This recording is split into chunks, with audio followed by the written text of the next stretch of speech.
आज आपल्या सर्वांना माहिती आहे, मी पुन्हा एकदा मुंबई महानगरपालिकेला आठवण करून दिलेली आहे की जर तुम्ही खिडकीच्या बाहेर बघाल तर चारही बाजूला प्रदूषणच प्रदूषण आहे.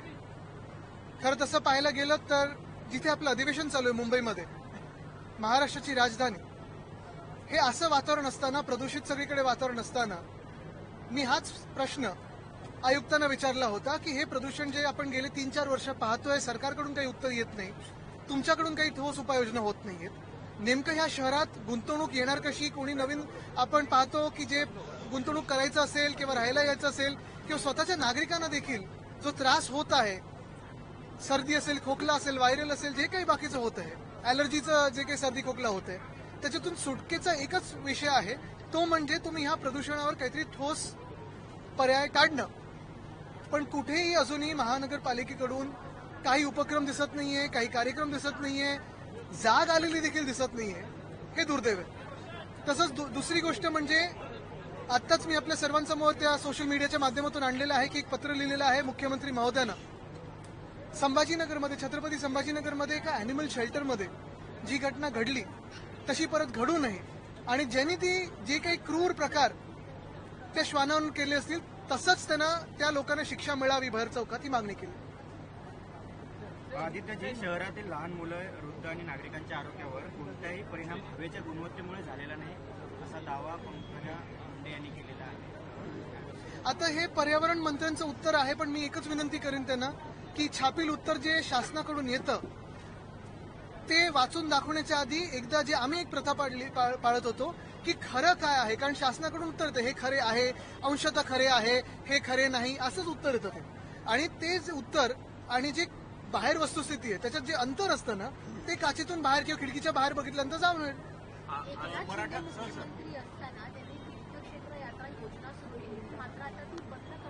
हो, मला वाटतं त्यांच्यासाठी तीर्थक्षेत्र म्हणजे केंद्रात गृहमंत्र्यांचं घर, बस. मराठा आरक्षणाच्या संदर्भामधला जो निर्णय घेण्यात आला होता तो 6 महिने झाले तरी अजून प्रत्यक्षात आलेला नाही असं दिसतंय. एकंदर जी आरक्षण प्रमाणपत्र देण्याची जी प्रक्रिया होती ती काही तांत्रिक गोष्टींमध्ये अडकल्यामुळे ही सगळी प्रक्रिया खोळंबल्याचं आता समोर. बघा, हे सगळ्या ज्या गोष्टी आहेत ना, म्हणजे आरक्षणाचा विषय असेल किंवा मग कर्जमुक्तीचा विषय असेल, अशी कितीतरी घोषणा आम्ही निवडणुकीच्या आधी ऐकल्या होत्या. आता लाडकी बहिणीचं देखील काय झालंय, किती लाडक्या बहिणी त्याच्यातून कमी केलेल्या आहेत. आणि हेच आमचं सांगणं आहे की विरोधी पक्षनेता, कदाचित हे पहिलं बजेट सेशन असेल जिथे ना विधान परिषदेत ना विधानसभेत विरोधी पक्षनेता आहे. नेमकी भाजपला भीती एवढी का आहे, ह्याचं उत्तर तर मिळतच नाहीये. पण आता निवडणुका झाल्या म्हणजे सगळं काही स्थगित करायचं आणि आनंदात कारभार चालवायचा, अशी मनस्थिती आहे का? अशी मनस्थिती असेल तर हे पण सगळं गुंडाळा ना, आपण कशाला रोज रोज इथे येतोय मग? राज्यातील अल्पवयीन मुली ज्या आहेत त्या बेपत्ता होण्याचा गंभीर प्रश्न आज विधानसभेत देखील हा प्रश्न उपस्थित केला. एक आकडेवारी समोर आलेली आहे, पण ही परिस्थिती पाहता संपूर्ण आणखी चिंता वाढत चाललेली आहे. सगळ्या परिस्थिती चिंता वाढत चाललेली आहे, पण त्याच्यावर काही मंत्र्यांकडून उत्तर आलं का हे देखील आपण पाहिलं. नुसतं सरकारने नोंद घ्यावी असं वरतून आदेश आलेले आहेत, पण सरकारने नोंद खरोखर घेतली आहे का, काय उपाययोजना करणार आहेत, त्याच्यावर कुठेही काही आलेलं नाही. चाळीत राहणाऱ्या मुंबईकरांना वाहनं पार्किंग करण्यासाठी आता पालिका भूर्दंड आकारणार आहेत.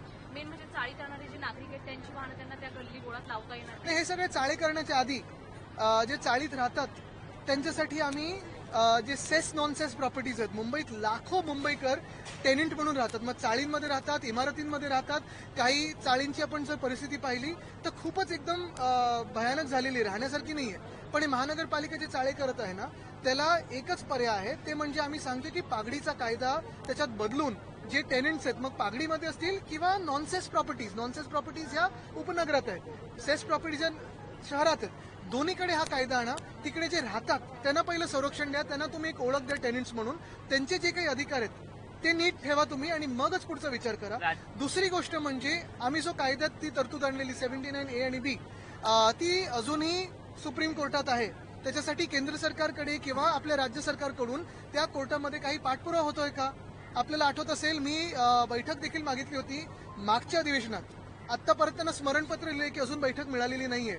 म्हणजे निवडणुका होऊन गेल्यानंतर, जे मी परत तुम्हाला सांगतोय की एकंदर निवडणुका होऊन गेल्यानंतर मग शहरी लोक असो किंवा ग्रामीण लोक असो, एकंदर नागरिकांकडे लक्षच द्यायचं नाही. नुसतं VIP व्हिजिट होतील त्याच्यासाठी बॅनरबाजी करायची, पण नागरिकांकडे लक्षच द्यायचं नाही. असंच हे सरकारने ठरवलेलं आहे. मुंबईमध्ये नियम धाब्यावर ठेवून त्यांचा वाढदिवस आहे आज.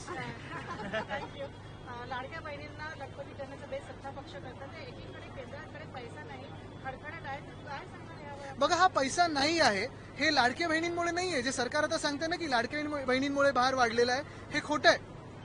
आम्ही पण शिवभोजन थाळी सुरू केली होती, कुठेही असा भार वाढत नाही. यांचा जो भार वाढलेला आहे किंवा पैसे जे गायब होत आहेत ते ह्यांच्या भ्रष्ट मंत्र्यांमुळे होत आहेत. 74,000 कोटी पुण्यामध्ये राज्य सरकारने एक मिनिट, काय? पुण्यामध्ये काँग्रेसच्या कार्यकर्त्याला मारहाण झाली आहे. भारतीय जनता पार्टीच्या कार्यकर्त्यांनी मारहाण केली असं म्हणलं. आता कशावरनं झाली कशावरनं झाली? काय काय विषय काय होता? डिबेट शो कुडाई न्यूजच्या डिबेट शोला ते होते ते एका पुण्यामध्ये डिबेट शो झाल्यानंतर ते खाली आले. नाही, पण विषय काय? वैयक्तिक वादावरून त्यांच्या अगोदरच्या वैयक्तिक वादावरून मग मला तुम्ही सांगा, जर असेच दोन या पक्षांमध्ये असं होत असेल तर ग्रह खातं नेमकं करते तरी काय? कोणी सुरक्षित आहे की नाही आपल्या रस्त्यांवर? मराठी शाळा 255 मराठी शाळा बंद झाल्या असं लेखी उत्तर देण्यात आलेलं आहे. आम्ही काही उपाययोजना करू असं राज्य सरकार म्हणतं. खरंच उपाययोजना होतील? बघा, शाळेत पाठवण्यासाठी हे सरकार कोणावर उत्सुक आहे असं तरी वाटत नाहीये. जसं काय चाललंय तसाच कारभार चालू आहे. महत्वाची गोष्ट हीच आहे की शाळा आणि शाळेमध्ये काय आपण नेमकं सिलेबस आपण हे करत आहोत मुलांसाठी किंवा मुलींसाठी. चांगले बाथरूम आहेत का, चांगले क्लासरूम आहेत का? मध्यंतरीच्या काळात मला आठवतं एक तरुण मुलगा महाराष्ट्रातच स्कूटरवरनं फिरत होता पूर्ण महाराष्ट्रामध्ये आणि झेडपीच्या शाळा दाखवत होता. आपले सर्व लोकांनी लाईक केलंय, खूप लोकांनी कमेंट केले की सरकारने लक्ष द्यावं, सरकारने लक्ष द्यावं. पुढे सरकारकडून काही नाही. राज्यसभेसंदर्भात तुम्ही आग्रही आहात. काल हर्षवर्धन सपकाळ देखील म्हणाले की ही जागा आम्हाला द्या, उद्धव ठाकरे यांना विधान परिषदेसाठी आम्ही प्रयत्न करू. त्याचबरोबर शरद पवार यांचं देखील नाव या राज्यसभेसाठी आग्रही असल्याचं पाहायला मिळतंय. नक्की काय असं कुठचंही नाव आलेलं नाहीये, कुठचीही चर्चा झालेली नाहीये. पक्षाची भूमिका ठामपणे मी तुम्हाला परत एकदा सांगतो, जी पहिल्या दिवसापासून मी मांडत आहे ती हे आहे की आमचे दोन्ही खासदार, मग संजय राऊतजी असतील किंवा प्रियंका चतुर्वेदीजी असतील, या दोन्ही खासदारांकडून आपण राज्यसभेत जो लढा आपण पाहतोय, मग तो संविधानासाठी असेल, तो देशाच्या अदानीकरणाच्या विरोधात असेल, धारावी विकण्याच्या विरोधात असेल, मुंबई आणि महाराष्ट्र जो अन्याय होतो त्याच्या विरोधात असेल, तो लढा ठामपणे आम्ही तिथे देत असतो. कुठचाही काँग्रेसचा वॉकआउट असेल, कुठचाही इंडिया आघाडीचा, आता इंडिया आघाडीमध्ये मला माहित नाही किती लोक आहेत, पण आम्ही आणि ठराविक जे लोक आहोत, जो काही वॉकआउट असतो, जी काही भूमिका असते, ते दोन्ही ठामपणे मांडत असतात. आपल्याला आठवत असेल प्रतिभाताईंपासून मग प्रणवदांपर्यंत वंदनीय हिंदू सम्राट बाळासाहेब ठाकरेंनी मनाचा मोठेपणा दाखवून देखील त्यांना जाहीरपणे काँग्रेसच्या उमेदवारांना पाठिंबा दिला होता. तसंच एकमेव आमचा पक्ष आहे जो आता ह्या पूर्ण 5 वर्षाच्या काळात इंडिया आघाडीमध्ये ठामपणे राहिलेला आहे. आणि म्हणून आमचा आग्रह आहे की आमचे दोन्ही राज्यसभाच्या सीट ह्या महत्वाच्या आहेत आणि त्यांच्यावर दावा आमचा आहे.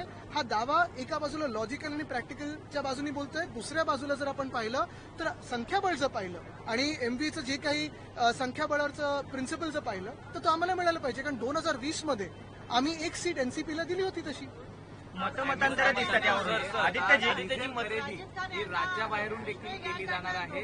विशेषतः गुजरात किंवा तामिळनाडू ज्यांचं वॅट कमी आहे. ह्यांचं इंजिन ते गुजरातच्या त्याच्यावर चालतं ना. आदित्यजी पण राज्यसभेच्या वरून संजय राऊत आणि तुमचं वेगवेगळे बिलकुल नाहीये. परवा ते बोलले ना, पक्षाची भूमिका आहे ती आज. परत ते संजय राऊत आणि शरद पवार बघा काय तुम्हाला ऐका, परत तुम्हाला सांगतो, जी पक्षाची ठाम भूमिका आहे राज्यसभेबद्दल ती मी मांडलेली आहे. तसंच पक्षाच्या आमदारांचं पण मत आहे जे ह्या राज्यसभेसाठी मतदान करतात.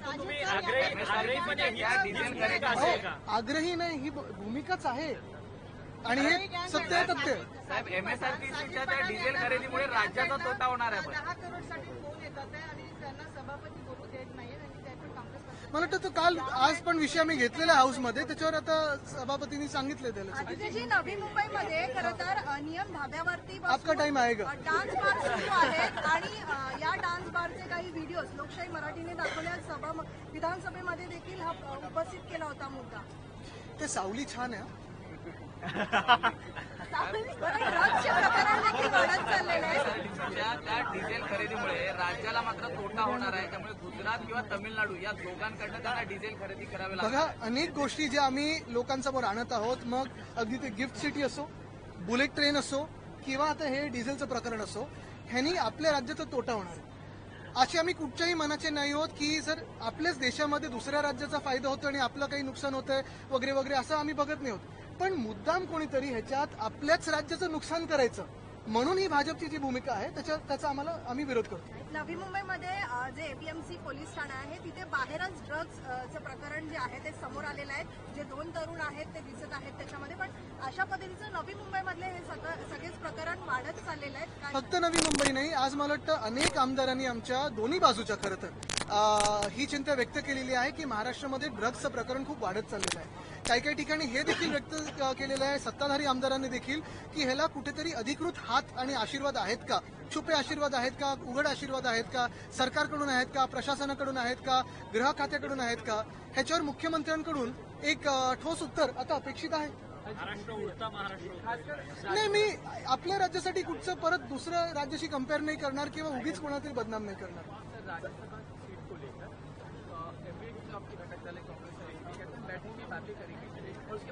चंदा रे बैठेंगे बातें करेंगे.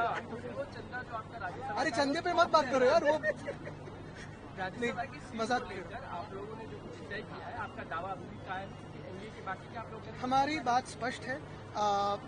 मैंने पहले दिन से यही कहा है कि हमारे जो राज्यसभा के सांसद हैं वो पहले दिन से ही अगर आप देखें तो हर एक भूमिका को अच्छी तरह निभा रहे हैं. फिर वो देश में संविधान का रक्षण हो, देश जो अदानी को बेचा जा रहा है, मुंबई जो अदानी को बेची जा रही है, मुंबई पे महाराष्ट्र पे जो भाजपा अन्याय कर रहा है, अत्याचार कर रहा है, उसके खिलाफ अगर कोई बुलंद आवाज उठा रहा है तो हमारे दोनों सांसद हैं और ये दोनों जगह हमारी रहनी चाहिए.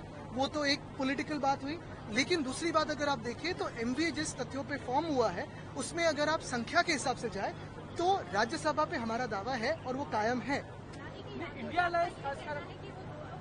आप आपके कैमरे के बीच आ रहे हो सर.